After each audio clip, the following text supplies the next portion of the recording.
Halo kanca-kanca, sugeng panggihan maneh karo aku Angelika Yu ing konten Sirojo Sinau Aksara Jawa bareng Panyebar Semangat episode 5. Anane konten iki minangka sarana edukasi bab aksara Jawa ing sakiwa tengenmu. Pamriye kanca-kanca bisa sinau panganggone aksara Jawa kanthi bener lan ngetrepi paugeran. Ing rong episode kepungkur, awake dhewe wis sinau babagan tinambahe unsur fonologis sajroné tembung.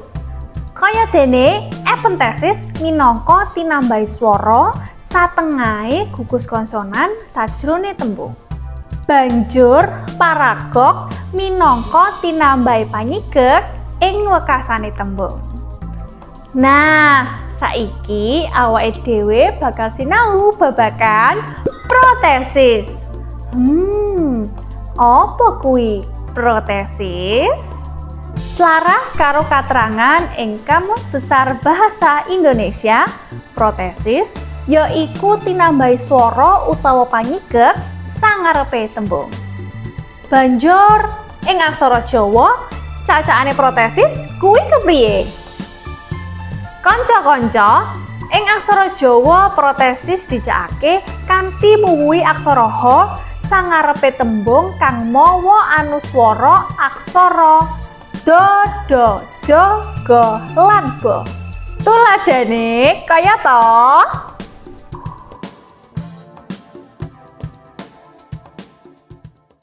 Oh ya kanca-kanca, nalika tembung linggane kawiwitan aksara ga, anuswarane awujud aksara ha dicecaki. Yen deleng saka rimbake, pancen sakabehe anuswara kawiwitan aksara ha. Nanging aksara ha sangarepe anuswara mungguh padetane pangucape wong Jawa ora kawaca. Nah, mligi anuswarane aksara do, do, jo, go, lan bo ing aksara Jawa kudu kadhisikan aksara ha.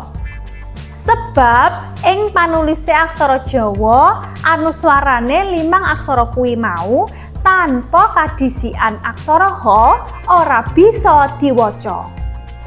Pisan maneh kanca-kanca, katerangan iki ora kanggo mungguh tembung kang diwaca.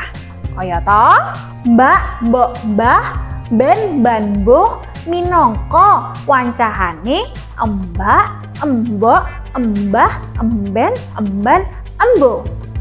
Nah, kira-kira aksara Jawane tembung boten nganggo protesis apa ora ya? Samene wae Sirojo episode iki. Yen kanca-kanca duwe pitakonan, tulisen ing kolom komentar ya. Ketemu maneh ing Sirojo episode sabanjure.